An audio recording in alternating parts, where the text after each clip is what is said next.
Hello बच्चों, कैसे हैं आप? उम्मीद करती हूँ आप बढ़िया और एकदम मज़े में होंगे। तो आइए बच्चों, आज एक बहुत अच्छी कहानी पढ़ते हैं हम, और हमारी कहानी का नाम है सोने की खेती। तो इस कहानी में हम जानेंगे क्या थी सोने की खेती, किसने की, कैसे की। ये कहानी को पढ़कर समझ लेते हैं। तो कहानी यूं शुरू होती है। बादशाह अकबर अपने एक मंत्री को बहुत पसंद करते थे। वह मंत्री था बीरबल। बीरबल ही बादशाह तथा अन्य दरबारियों की समस्याओं को सुलझाता था। एक बार अकबर की रानी को भी उसकी मदद की आवश्यकता हुई। आवश्यकता का अर्थ होता है बच्चों ज़रूरत। तो एक बार क्या हुआ, अकबर की रानी को बीरबल की मदद की ज़रूरत हो गई। एक दिन की बात है, अकबर की रानी अपने कक्ष यानी कि अपने कमरे में चहलकदमी कर रही थी। अचानक उसका हाथ एक फूलदान को लगा और वह गिरकर टूट गया। ओह, यह तो महाराज का प्रिय फूलदान था। मैं तो उन्हें यह बात भी नहीं बता सकती कि फूलदान टूट गया है, रानी ने डरते हुए मन में कहा। अब रानी डर गई क्योंकि उनसे गलती से फूलदान टूट गया था। अब क्या करें? कुछ समय बाद बादशाह अकबर ने कक्ष में प्रवेश किया। उनको कक्ष में कुछ कमी महसूस हुई। ध्यान से देखने पर उन्होंने पाया कि उनका प्रिय फूलदान कक्ष में नहीं है। उन्होंने रानी से पूछा, वह फूलदान कहाँ है जो मुझे चीनी यात्री ने उपहार में दिया था? उपहार यानी कि भेंट स्वरूप। उन्होंने रानी से प्रश्न कर लिया, बताइए वो फूलदान कहाँ है जो मेरा बहुत प्रिय है? ओह महाराज, उसे तो नौकर साफ करने के लिए ले गया है। रानी ने झूठ बोलकर स्वयं को बादशाह के क्रोध से बचा लिया।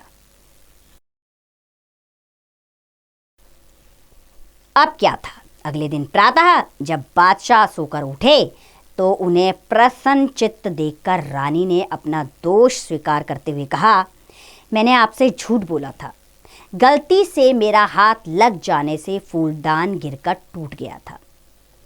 तो अब रानी ने पश्चाताप करना चाहा और राजा को सच सच बता दिया। यह सुनते ही बादशाह क्रोधित हो गए और बोले, रानी होते हुए भी तुमने मेरे सामने झूठ बोलने की हिम्मत कैसे की? मैं तुम्हें फूलदान तोड़ने के लिए तो क्षमा करता हूं, क्षमा यानी कि माफ करता हूं, पर झूठ बोलने के लिए दंड स्वरूप आदेश देता हूं। दंड यानी कि तुम्हें इसका सजा मिलेगी।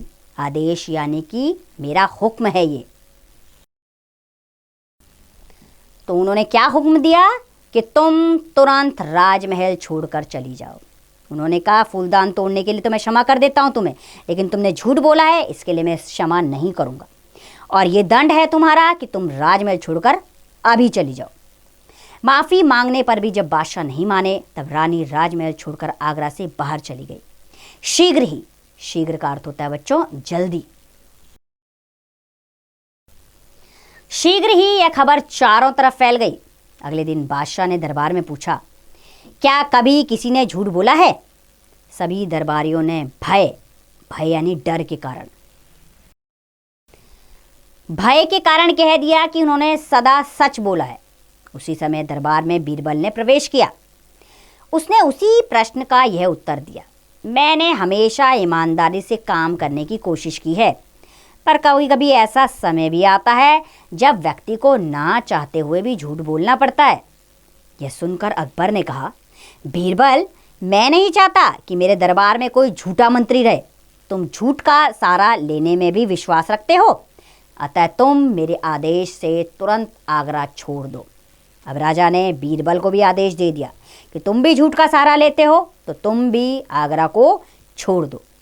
जब रानी को बादशाह अकबर के इस आदेश का पता चला तो उसने अपने विश्वास पात्र नौकर से बीरबल को बुला भेजा।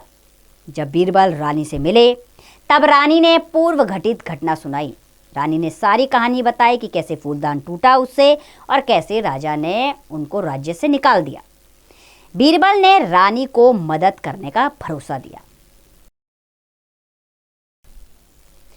बीरबल रानी से विदा लेकर एक अच्छे जौहरी के पास गया। उसने जौहरी को गेहूं के दाने दिखाए और कहा, मैं चाहता हूं कि तुम इसी तरह के सोने के दाने बनाओ। जो बिल्कुल गेहूं के दाने जैसे लगते हों। कुछ ही दिनों में गेहूं के सोने के दाने तैयार हो गए। बीरबल उन्हें लेकर बादशाह अकबर के दरबार में पहुंचा। वह अकबर से बोला, महाराज, आपके आदेश के अनुसार मुझे यहाँ नहीं आना चाहिए था, पर एक आश्चर्यजनक घटना ने मुझे आदेश का उल्लंघन करने पर विवश कर दिया। उल्लंघन यानी आदेश को ना मानने पर। बीरबल ने कहा, महाराज, आपने तो आदेश दिया था कि राज्य छोड़ के चला जाऊं। इस आदेश के बाद मुझे यहाँ नहीं आना चाहिए था, लेकिन एक आश्चर्यजनक घटना हो गई है जिसके कारण मुझे आना पड़ रहा है। मैं शहर से बाहर जा रहा था कि एक यात्री ने मुझे एक खास गेहूं के दाने दिए हैं। इन्हें बोने से हमें सोने की अच्छी फसल मिल सकती है। बादशाह अकबर गेहूं के दानों को देखकर आश्चर्यचकित हो गया और बोला, क्या यह सचमुच संभव है? महाराज, मैं निश्चित रूप से तो नहीं कह सकता। निश्चित यानी कि बिल्कुल आत्मविश्वास के साथ। अब बीरबल ने कहा, मैं पूर्ण आत्मविश्वास से तो नहीं कह सकता, पर हम कोशिश तो कर सकते हैं। मेरे पास थोड़ी सी उपजाऊ भूमि है। यदि आप इच्छुक हों तो इसी पूर्णमासी की रात को इन दानों को बो देंगे। बीरबल बोला। बादशाह सहमत हो गए। पूर्णमासी की रात को सभी एक स्थान पर एकत्रित हो गए। एकत्रित यानी इकट्ठे हो गए। अब बीरबल सोने के दानों को बोना शुरू करो। बादशाह ने ये कहा, महाराज, मैं इन्हें नहीं बो सकता, क्योंकि मैंने अपने जीवन में कई छोटे छोटे झूठ बोले हैं। इन दानों को केवल वही व्यक्ति बो सकता है जिसने कभी कोई झूठ ना बोला हो। मेरे अलावा कोई भी दरबारी इन्हें बो सकता है, क्योंकि उन्होंने कभी झूठ नहीं बोला। बीरबल की बात सुनते ही सभी दरबारी सकपकाकर पीछे हट गए। वे जानते थे कि उनके बोए हुए दानों से अंकुर नहीं निकलेंगे। अब बीरबल ने अकबर से कहा, महाराज, अब अकेले सच्चे व्यक्ति आप ही बचे हैं, अतः आप ही इन दानों को बो सकते हैं। बीरबल, मैं भी इन दानों को नहीं बो सकता, क्योंकि बचपन में मैंने भी कई बार झूठ बोला है। शायद हमें कोई भी व्यक्ति ऐसा नहीं मिल पाएगा जिसने अपने जीवन में कभी झूठ ना बोला हो। तब बादशाह अकबर को अपनी गलती का एहसास हुआ। उन्होंने बीरबल और रानी को क्षमा कर दिया। रानी को आदरपूर्वक यानी कि सम्मान के साथ आदरपूर्वक महल में वापस बुला लाया। तो बच्चों, सच बोलना अच्छी बात है, बहुत अच्छी बात है। हमें सच की राह पर चलना चाहिए, लेकिन उस गलती की सज़ा हम दूसरों को नहीं दे सकते जो गलती हमने स्वयं की हो। हम केवल दूसरों के दोषों को ही देखते रहते हैं, कभी अपनी तरफ झांक कर नहीं देखते कि हम कितने बड़े दोषी हैं। इंसान के अंदर गुण अवगुण दोनों होते हैं।